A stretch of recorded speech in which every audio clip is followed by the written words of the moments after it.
largest island in the Caribbean is Cuba, and Cuban cuisine actually has a lot of influences from African cuisine and Spanish cuisine. Today we're going to find out how it actually tastes like. Are you ready?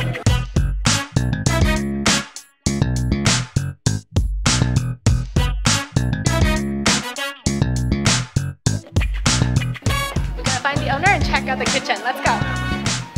So we have Jessica Rodriguez, the owner of Cuba de Ayer, to show us around in the kitchen here. Let's get started. We have here some things we're cooking. Okay.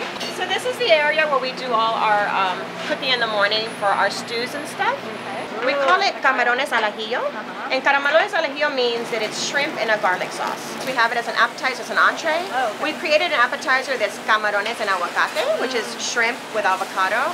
And that has become extremely popular for us. People love it. An item called fricassé de pollo. So if you can see, we use a lot of spices in our food. Nothing spicy, but a lot of spices. We use a lot of garlic, onions, green peppers, powdered cumin, green olives in it as well. So it gives it a little bit of that wine. It's got wine and green olives. So it gives it like a very unique flavor. It's very popular. Here we have some empanadas being made. Oh, we do make them. Up right now. We make these all day, every day. They're extremely popular. We sell through them so fast. Oh wow. Our steam table. Yeah. We have here our very popular Ropa Vieja. A lot of tomato sauce. Yeah. But a lot of flavors. You know, you can see the garlic and the red peppers. We have our oxtail. Very popular for us. This is the only item that we have that is slightly spicy. Okay. And it's called Rabo Encendido, which means tail on fire, translated. Oh, okay. So that's why it's got a little bit of the spice on it. Okay, so what is this? Looks like it's pork? Yeah, so this is our most popular entree. It's a very staple of the Cuban cuisine, which is pork. It has to marinate for a minimum of 24 hours, but we try to marinate a little bit longer just to make sure the juice is really infused inside the meat. Wow, that is called the Pernil. Pernil. Okay, Pernil. All right, thank you so much, Jessica, for showing us around. We can't wait to just try out your food. We're excited.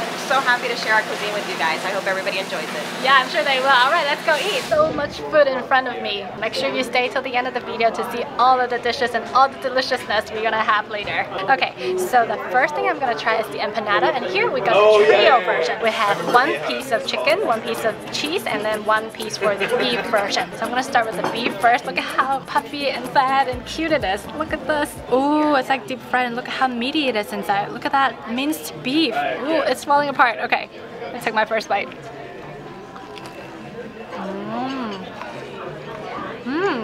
The skin is sweet. And minced beef is it's warm, flavorful. A tiny bit of spiciness, very tiny, very slight. Just a little bit chewy, a little bit crispy on the side. It's perfect. If you're a vegetarian, they do have a cheese version. It's like a little sweet cheese sandwich. A little bit salty, but not too much. The cheese really creates like chewiness to this empanada. I love it. We have the chicken also. Just gonna break this open. Oh, it's seasoned with some kind of orange spices, so it's a little bit orange in color. It's so tender. It's all shredded, so the beef version is more like ground beef and minced beef. The beef one has this hint of spiciness to it, whereas the chicken one is more on the saltier side. Everything's fine. Next appetizer we got here is the camarones and aguacate. Squeeze on some lemon juice. I can already see lots of garlic pieces on it with the sauce. Ooh, look at that. Let me first pick up this big shrimp. I love how it's so juicy with all the garlic and spices on top. It feels so fresh. Maybe this is meant to be a cold dish. It's really good. Nice and chewy, and I really love garlic. I just love garlic flavor. This is super garlicky, a bit sour. Oh, it's so good. The shrimp just peacefully laying on top of the soft, cozy avocado bed, on top of a pool of lemon, buttery, garlicky sauce, and take a bite of my avocado. I'm just gonna pick up the whole thing.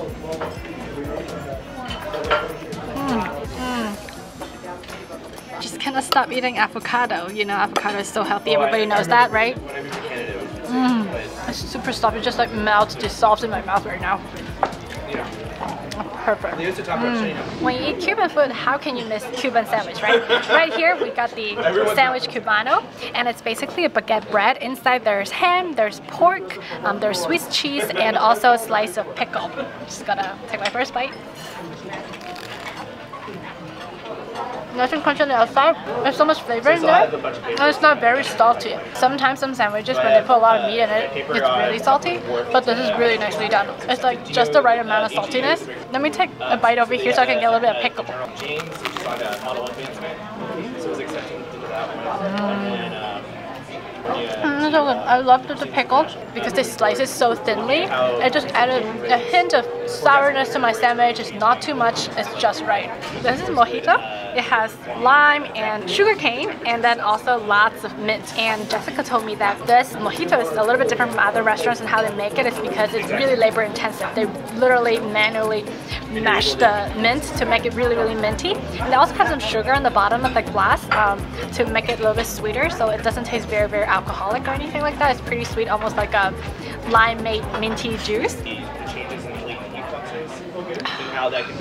Here we got the Rabo Encendido, which is something you really cannot miss when you come here. This is oxtail dish with rice, a side of fried plantain, and a little side bowl of black beans. First of all, let me just cut this open a little bit. Use my fork because I know that this is going to be so tender. Just look at this. Just falls right off the bone, and I love the sauce. And then I'm just gonna take out a little bit of this. And also Jessica told me authentic Cuban way of eating is having a little bit of everything in your one big bite. Black beans also. Then maybe you should do that. Yes. Oh. This is heavenly. The oxtail is a little bit spicy. It's super tender, and the plantain is just nice and mushy and sweet. And then I got the rice, and then I got the saltiness from the black beans. Oh, this is so good. And by the way, the sauce that's used to braise this oxtail has a little bit of tomato sauce in it, and also some red wine, I believe. This cow exercised a lot, I think. It's so yummy. We got the Pernil dish, which is a pork, a shredded pork dish with rice, and then instead of plantain, I got the double fried green plantain, which is called tostones, and then a little side of yuca. Okay. Well, they got you to the doctor at least. Wow. It's like a little bit chewy version potato with the garlic mixed with olive oil dressing. I'm just gonna go ahead and actually pick up this tostones. It's double fried. That's every dollar they have. Nice and chewy. Oh, Jessica told me that this would taste better with some salt. Okay. Yeah. Instantly so much better. Right here we got my Pernil pork. Everything all in one forkful. Because this pork doesn't come with any kind of sauce, so it's on the drier side. But then because I added a little bit of black bean to it, it gives it a little bit of moisture. Let me try the pork alone. It's like pulled pork. One more yuca. With my sauce and garlic. Love garlic. Sure it's covered in? Okay. I cannot stop eating this. Next, how can you have Cuban cuisine without trying Ropa Vieja? Here we got the shredded beef version, and then we got some plantains on the side and white rice, and it again comes with a side of black beans. Again, I'm gonna take everything into one bite, put on my rice together with the shredded beef. The shredded beef is like a tomato sauce base. They cook it together with garlic, some green and red pepper. The beef is garlicky. It's super tender. The sauce, it tastes a little bit similar to the oxtail dish, but the oxtail is a little bit spicy. That's salty and garlicky. And yes, plantain. It's really pretty. People travel across the world. This is dangerous, guys, because it's so sweet. That's almost like a juice. It doesn't taste like alcohol at all. A little bit more about the background of Cuba de Ayer. Can you tell us a little bit about that? We started, obviously I was raised with Cuban food because that's our culture. I was born here, but my entire family is Cuban, and my husband's family is Cuban as well. Growing up, whenever we go out to eat, we didn't have those Cuban options. So I decided one day that I wanted to open up a Cuban restaurant. And I went to my mother-in-law because she's an amazing cook, and I said, we're gonna open a restaurant. Would you like to cook for us? Oh wow, just like that. Okay. Just like that. And Yeah. she said, sure, no Yeah. problem. Of course, I don't think she realized how serious I was, because a month or two later I came with a lease and said, okay, we're ready to go. And she went, oh my gosh, are you crazy? This is for real, yeah. This is for real. We wanted to introduce the Cuban cuisine to the area because it was something that was very lacking in this area. Yeah. Something that's very prevalent in Florida, Miami. Oftentimes they think that we're similar to Mexican food, which we're not, or they assume it's spicy, which it's not. So they have a little bit of a misconception. Yeah. But when they actually taste it, they love it. And I'm so happy at how well people have taken the cuisine. Oh, and you shared with me about a little story about your sour cream dilemma when you first started the restaurant. Because most of the restaurants in this area are Central American, the plantains are generally in the Central American culture eaten with sour cream. So when we were serving our plantains, people would ask for it and we didn't have it. And I sometimes would get people get upset because we didn't have sour cream available. Yeah. And I considered at a small point in time to maybe add it in my want to please my customers, Right. but then I decided part of what we really want to stay true to is our authentic Cuban cuisine, and we want to make sure that we stay true to that. And in order to do that, I had to tell customers, I'm sorry, no sour cream. there's no sour cream. It's not something that we have in our culture, in our cuisine. Yeah, and that was a really wise decision because this is the only way you can get more authentic than this. Yep, Yeah. that's our goal. Our goal is for people to feel like they're sitting in grandma's kitchen just having a home cooked meal. You know, we want people to feel like a family. We want people to feel at home. Yeah. We want it to be comforting. When was this restaurant open? What year? It was 2005. 2005. Ooh, it's been a long time. It's been a long time, 13 wow. years. Wow. We're actually going to be 13 years very soon. Okay, what month? This month. This March. month? Oh, Yeah. okay. March, Okay, March right, 29th. Oh, wow. Congratulations. Thank you. Thank you. Thank you so much. And of course, even though I'm so full, I cannot miss dessert.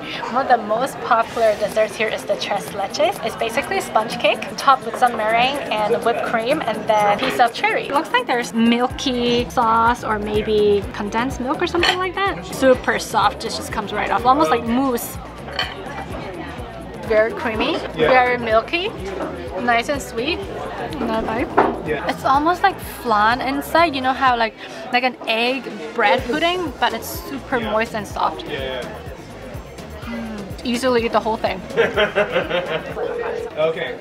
Wow, this is dangerous. Yeah. Last but not least, we got the dessert, pastelitos. Just imagine like a Cuban version of the American apple turnover. So I'm just gonna cut it down. Look at this, nice and chewy. Oh, you can see a little layer of like a jelly, guava jelly, and then I don't know if you see it, but it's white layer of cream cheese. Wow, the pastry is fluffy. The cream cheese added a little bit of saltiness to it. Wow. It looks almost like a strawberry jelly, but it's sweeter than that, and it's a little bit sour too because it's guava fruit. And by the way, this pastelito isn't on their official menu because guava and cream cheese, this combination isn't familiar to a lot of people, so this is a specialty. Make sure if you have a chance to ask Jessica and talk to her, remember this is pastelita or say guava pastry. Definitely worth a try. Cuba de Ayer has just taken me on an authentic and yummy Cuban journey where I really truly enjoyed the food and the people. They were friendly and helpful, and the food was juicy, it was exciting, it was everything you'll ever want in a comfort, nice, amazing meal. We definitely enjoyed our experience here so much, and we hope you did too. If you liked our video, don't forget, you know what to do. Subscribe, thumbs up, hit on the bell for notification. Until the next video, stay happy, eat yummy. I'm Naomi. We'll see you in the next video. Bye!